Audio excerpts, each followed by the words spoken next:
ஒரு பைத்தியக்கார கோடீஸ்வரன் ஒரு முதலை பண்ணைக்கு பார்வையாளராக போயிருந்தார். திடீரென ஒரு முட்டாள்தனமான அறிவிப்பை வெளியிட்டார்.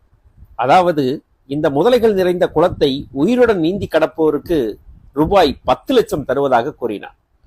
அப்படி நீந்தும் போது முதலைகள் தாக்கி இறந்து போனால் அவரது மனைவிக்கோ அல்லது உறவினருக்கோ 5 லட்சம் ரூபாய் தந்து விடுவதாக கூறினார். எல்லோரும் திகைத்து போய் வெகுநேரம் அந்த குளத்தை பார்த்து கொண்டே இருந்தார்கள். அப்போது திடீரென்று ஒரு தைரியசாலி குளத்தில் குதித்து நீந்த தொடங்கினார். முதலைகள் அவனை விரட்டத் தொடங்கின. அவன் உயிரை கையில் பிடித்துக் கொண்டு வேகமாக நீந்தி அக்கறையை அடைந்து விட்டான். அந்த பணக்காரன் பேசியபடியே 10 லட்சம் ரூபாயை உடனே தந்து விட்டான். வாயெல்லாம் பல்லாக தான் இருந்த இருப்பிடத்திற்கு திரும்பி வந்த அந்த தைரியசாலி தன் மனைவிடம் மெதுவாக கேட்டான், இப்படி வேடிக்கை பார்த்திருக்கும் போது தள்ளிவிட்டாயே, நான் செத்திருந்தா?